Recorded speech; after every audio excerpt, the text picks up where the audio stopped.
the whole system depends on the acquiescence of the public. If you look at how many people are in full awareness doing the manipulating, and then you look at the billions who are being manipulated, you know, I see a way out of this.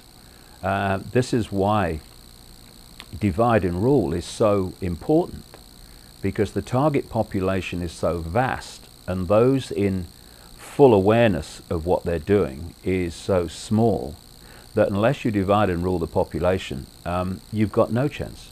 And that's what's been done through religion, through politics, through race, and all this stuff. And it's constantly being done, playing humanity off against itself. So one of the big things we need to do is to start realizing that's happening, and to stop being divided and ruled. Just to put down these fake fault lines of conflict that are there simply to keep us fighting each other, so we don't look up and see, actually there's strings attached to me and strings attached to you, and I'm fighting you. What's going on? And also connected to that, you know, I see people in mass protests, and that's fine, but you know, there were an estimated 1 million people on the streets of London in the run-up to the invasion of Iraq, protesting about the invasion of Iraq. 1 million people on the streets of London. What happened? They invaded Iraq. And you know, mass protests, I'm sure, have their place, but first of all, you know, if they put the agents provocateurs in, as they do with the anti-globalization protests and all that, that gives them an excuse to further introduce the militarization of domestic law enforcement, etc. And to a certain extent, you know, if you go on a mass protest and then you feel good about yourself, and then you go home and just acquiesce with the system, well, you've let off a bit of steam, but nothing's changed. And you know, I'm a great believer in the non-violent, non-cooperation approach, because the system only works, not least through numbers, but the system only works because we play a major role in our own enslavement. You know, when you look at the pyramid system under which they structure the whole thing, the power of the pyramid is not at the top where the capstone is, where these few bloody interbreeding families are manipulating from. The power's at the bottom of the pyramid, because that's holding those buggers up there. And we stand there like that, all, well, what can you do? You know, I don't know, big brother, I don't know, what's the world coming to? But then they just still acquiesce to the system.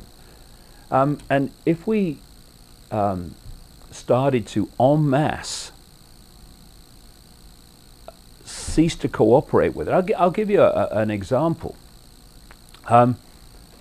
There's, goodness knows what the figure is now, but when I was in California just after the economic crash of September 2008, just early into 2009, hundreds of thousands of people were being foreclosed. Now let's just follow this round. They were being foreclosed because, overwhelmingly, because they'd lost their jobs. And they lost their jobs because the banking system's grotesque greed had created a situation where money was pulled out of circulation, what they call the credit crunch, well, what we call money anyway, and therefore economic activity slowed down dramatically. People lost their jobs. And then, because of that, caused by the banks come along and say, you can't pay your mortgage because of us. But never mind, the law, we've taken your house back. And where I'm going with this is people left. Now, what we're seeing at the moment is a situation where, because of this great controversy in America over the paperwork for foreclosures, total chaos, I'm reading that they've been cooking the books and using fake paperwork because they couldn't process foreclosures quick enough. So basically they produce fake paperwork to quicken it up. What does that tell you? They can't cope with large numbers of people, even in a situation where those people would leave if the foreclosure went through.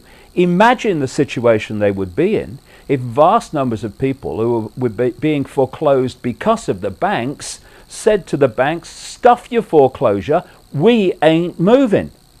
Hundreds of thousands of people a month in America, California, all over, saying, we ain't moving. The system couldn't cope. And when people acquiesce and say, oh, I know it's terrible, but I better leave, it's the law. Well, we're now finding out it's actually not the law, it's all a scam. But anyway, then they can cope with that to an extent. They can cope with one or two people saying we ain't moving because they send the law in and all that stuff. We have to do this en masse. It has to be large numbers of people doing it together.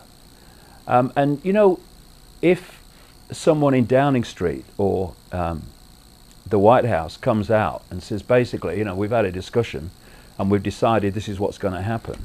If enough people say, no, it's not, we ain't doing that. The people who seem to have the power in the dark suits and the titles after their name, Mr. President and all that stuff, their power's gone. Their power is in, we decided this is going to happen. No matter how outrageous it is, the population then saying, well, we don't like it, but it's the law, so we better do it. Okay, I'm going to pass a law that I'm going to take your children away, right? And you're never going to see them again. You're going to obey that law? Of course. Well, so there's a line somewhere then where we're saying, no, we don't obey that. We're not having that. Well, we just have to decide where that point is and move it a bit. Like we're not getting at our home when we're being thrown out by banks that are the cause for us not being able to pay the mortgage, which has got us thrown out of our homes. You know, back in England, just a simple example, we're having people being fined £200. I guess these days that would be the best part of $300 for not putting their trash can out in the right place on the right day. Sometimes just a few hours into the wrong day. And people are saying, it's terrible, big brother, what's the country coming to? And then that's it. But if people got together and made everyone else's injustice their injustice, i.e., have you seen what they've done to the lady down the road? They just fined that woman £200 for having a trash can out on the wrong day. And the woman's bloody struggling for money anyway. I tell you what, everybody, trash cans out, wrong day, for as long as it takes for this law to stop. The system couldn't cope, even on a simple level like that. And you know, I'm sick of hearing, to be honest, well, there's nothing you can do, mate. No, there's nothing you choose to do. You know, we have the numbers. The people have the numbers. The people doing the manipulating, doing the imposing, do not have the numbers. Indeed, there's so few of them at the core of full awareness of what's happening and why they're doing it, that they have to take people from the general population, called police officers and soldiers, to actually impose their will upon the population that the soldiers and the policemen come from. So if we can, A, get the population mobilized, so it says, okay, we're not acquiescing anymore, and if someone else's injustice is our injustice, and we're going to get together and support each other, and we're not going to just, you know, acquiesce. And then, and this is crucial, and I'm starting to see this happen now, people in uniforms and dark suits that enforce or administer this system, they need to realize they have children and grandchildren as well. And their families are going to be subject to this global fascist dictatorship. And at the moment, they are playing a part in helping it become established. So when they start to realize that and they start to break ranks, then the house of cards, because that's what it is.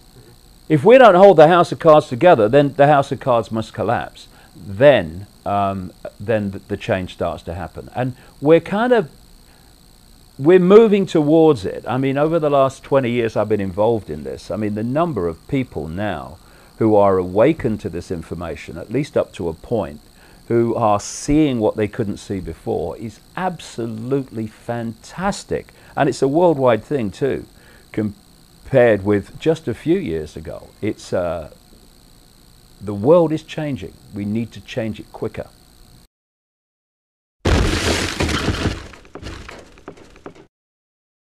I was wondering if you'd like to see us talking to Tony Blair, since I know you're British. It's a couple seconds. Anyone that gives Tony Blair a hard time. Tony Blair, remember, he denied being a member. He denied being a member of the Bilderberg Group to Parliament. Yeah. And this is us talking to him. But there's another area of Father George Bush which is something that a lot of conspiracy research doesn't cover, but really needs to, and that is paedophilia.